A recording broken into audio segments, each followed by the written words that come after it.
What's up, internet? This video is T for teen because WoW is T for teen. I got a new microphone and it doesn't pick up a whole bunch of static, so that'll be nice.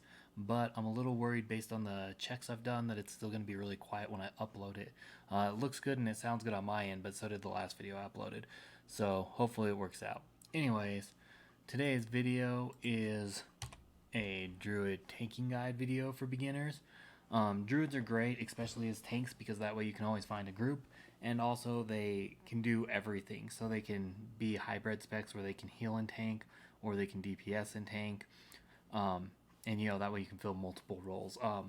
The heal tank hybrid can pretty much only do those two things. It doesn't tank as well. The DPS tank is actually a better option, but if you're heal tank, you can definitely get into a group always. Druids aren't the best at anything. They won't top the meters on heals and they won't top the meters on DPS, but their tanking is actually really strong and pretty viable. So let's get started. When pulling as a druid, low levels you'll only really have your moonfire for a ranged pull. Once you get a little bit higher, you have your fairy fire, and then besides that you can charge in or just run in and face pull the mobs. Once you've pulled, you want to swipe as soon as you can, that way you can pick up aggro on multiple mobs, and then tab to the next mob, that way your auto attacks are putting additional threat on more than one mob, and right after that just swipe again to get threat on more mobs.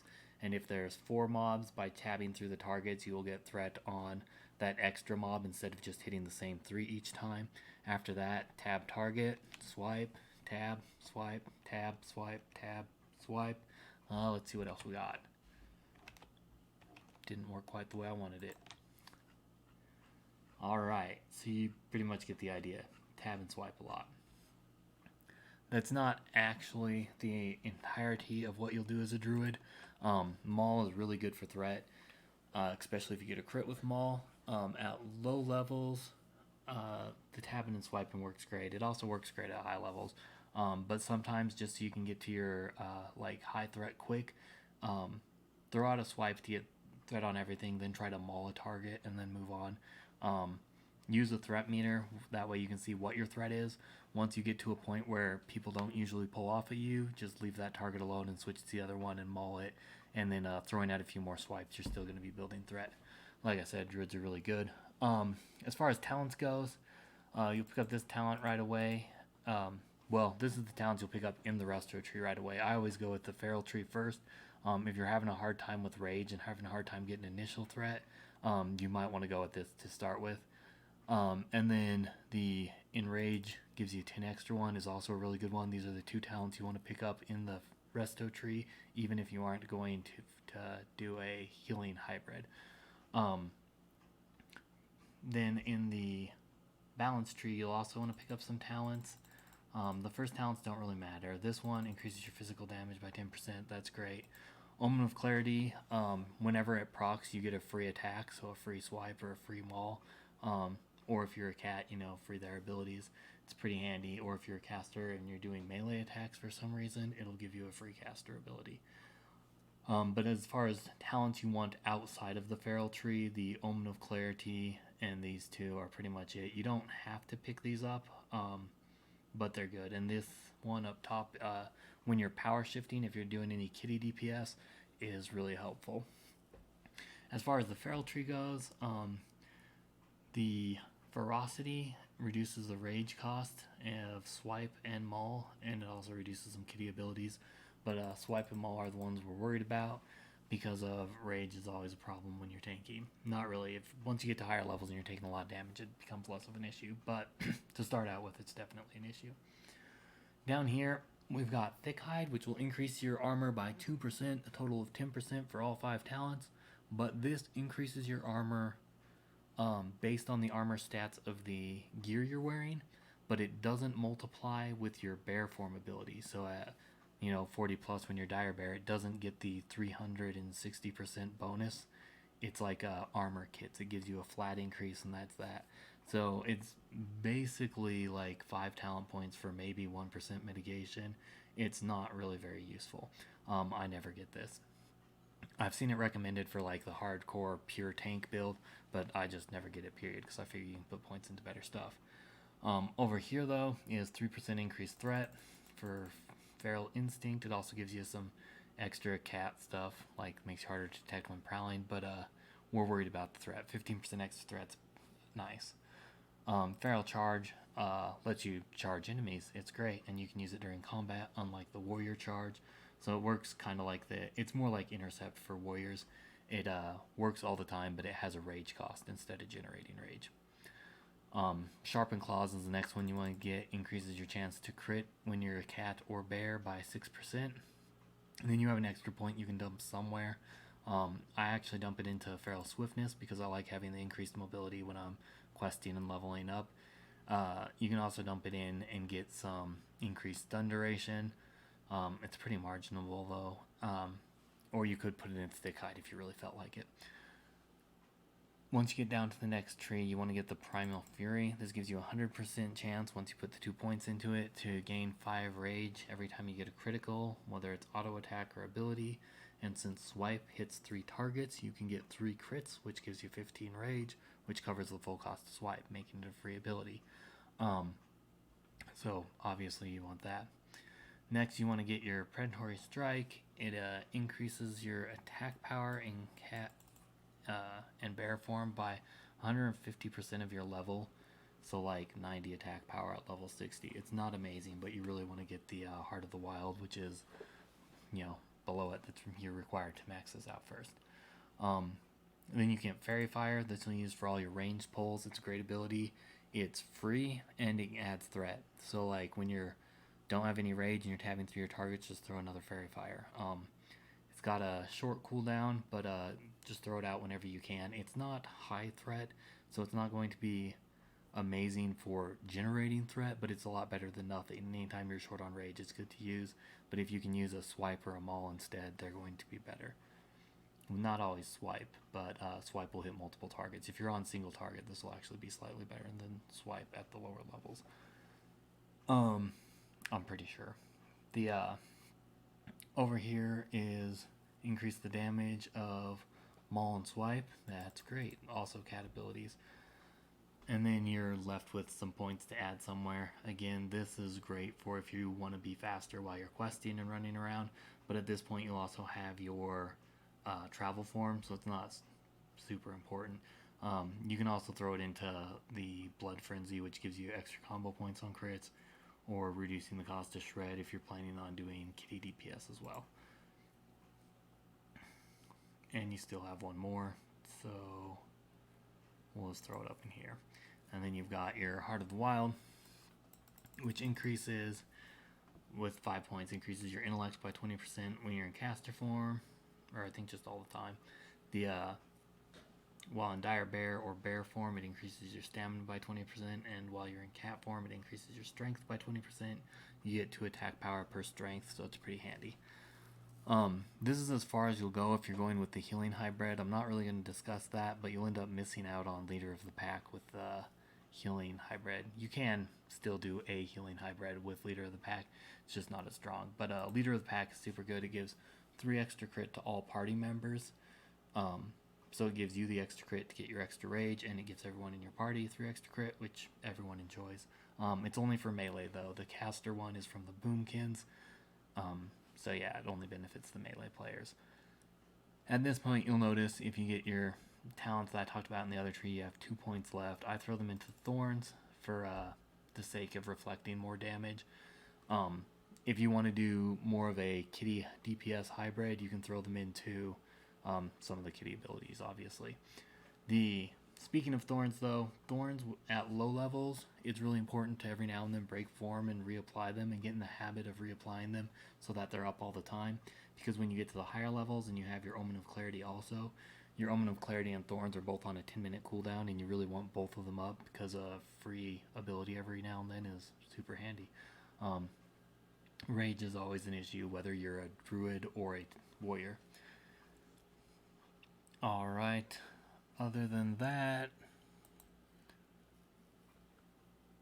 let's talk about the Enrage ability for a second. Enrage is great. If you put the talents into it, it gives you the 10 extra rage right away, which is also super handy. Even if you don't put talents into it, even if you're going with some other random hybrid, um, whenever you're out of combat and your healers need to drink or whatever, you can use your Enrage, which will put you in combat for its full duration, and so you won't end up losing rage. You'll end up gaining a little bit, and then when it starts decaying, hopefully your healers are already done drinking. Another really handy trick, if you can spot any critters, if you fairy fire them with your feral fairy fire, uh, they'll be in combat for the full duration that fairy fire is on them, or unless they run too far away, which has happened to me a few times, but not too often. And that'll hold you in combat also and prevent your rage from decaying. Starting any pulls with rage is significantly easier than starting them without. So anything you can do to save rage is really helpful. If you run with people a lot, let them know that it's helpful for them to open doors for you. Because if you shift out, you lose all your rage instantly. If they can just run up and hit the door and you can walk in with your rage, it'll make, the following pulls easier, as I've mentioned. Alright, so we've talked about the talents and the abilities. Like I said, you basically have Threat and Maul, or Swipe and Maul as your only two abilities, and your Fairy Fire.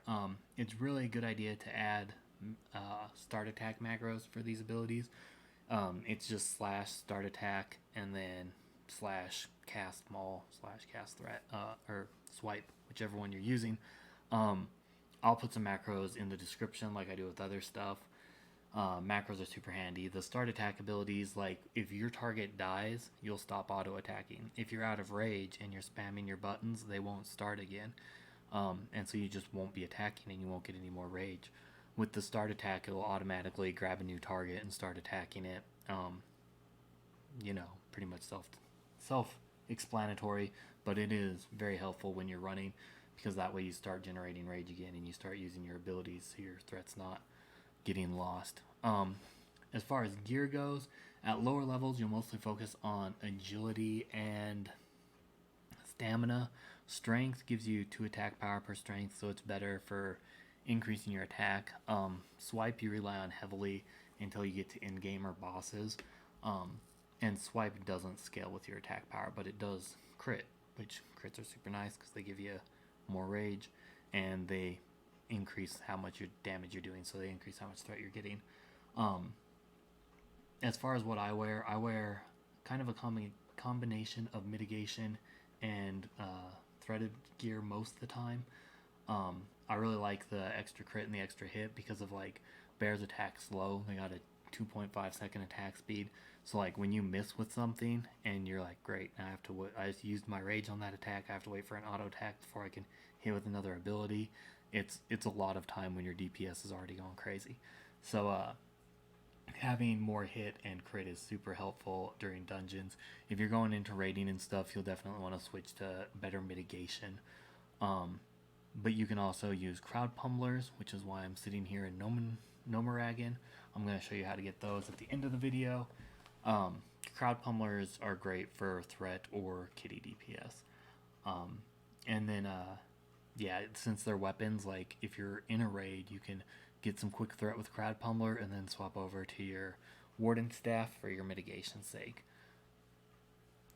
And like I mentioned, agility and stamina are always major abilities. Agility gives you increased critical and dodge, which druids don't have much for avoidance. They take most hits.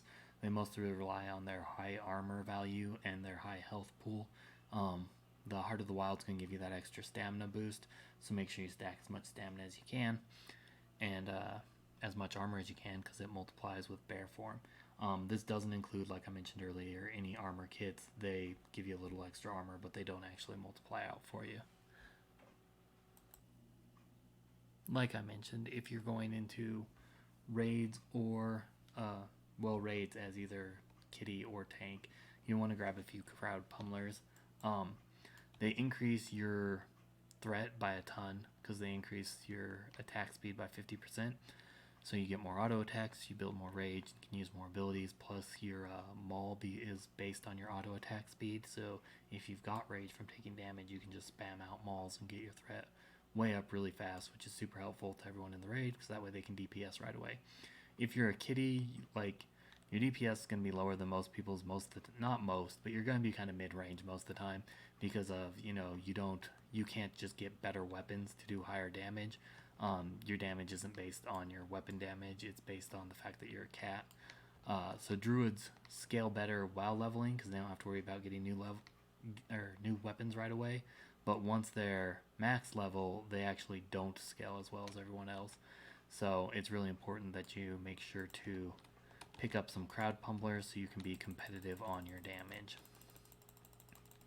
And I started at the elevator. You just run down that path here to the back door. I started there just because I'm not sure everyone will know where the back door is.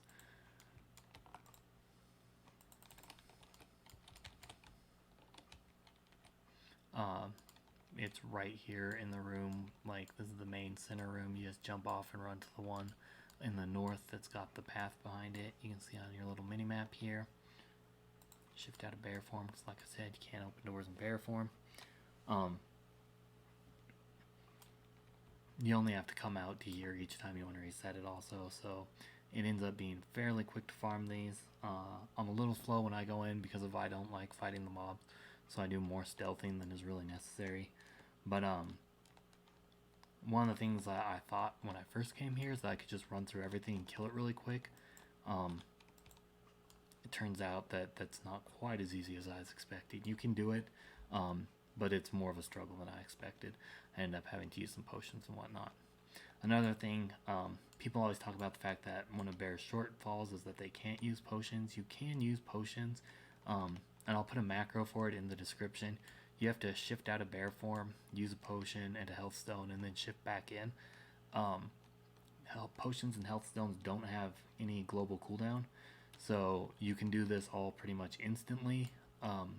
And because when you shift out, your health is so much lower, the potions and healthstones will fill up a larger percentage of your health, and you can get back to full health, sometimes like completely full health, very quickly from almost dying. The thing you have to watch for when you use the macro is if you're stunned, it's only going to take you out of your form and make you more vulnerable, or if you haven't cleared your global cooldowns, you're going to have the same problem. So if you use the macro, make sure your global cooldowns are cleared and that you're not stunned at the moment, then just hit it and it'll instantly potion and put you back into bear form. The other downside to it is it will dump all of your rage though. So if you use it when you're going to die, like having a lot of rage and being dead, you're still dead and you still don't have rage really. Yeah, pretty simple. So as soon as you get in that second door and come to this hallway with the little square circle thing, you want to go to the right. That way you only have to go past one group. And then you're pretty much right at the crowd pummeler boss. It's pretty quick and easy to kill. At 60, it's, yeah, if you die to a level 32 at 60, it's kind of sad.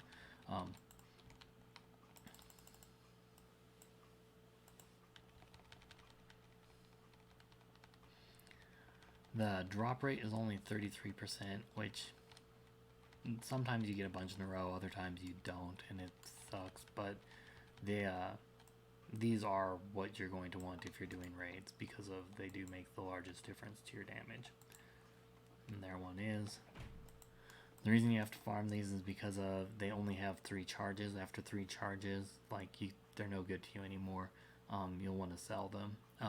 If you're not actually using the crowd pummeler buff, like if you've used it, decided you're only using it 2 times that fight because it's not a very long fight, a long boss fight, then just go ahead and switch back to a different weapon, like the Stone Crusher, I think, is the one most druids use. Just switch to your usual weapon as soon as you're done using it. That way you get the benefit of the extra stats on that weapon, because like I mentioned, the crowd pummelers only work for what they work for. Other than that, you have to, you can just vendor them. I'd say don't just throw them away once you're done using them unless you really need the backspace. They're worth about a gold. It's nothing amazing, but probably covers your repair bill. So that's it for this video. Have a good one. Bye.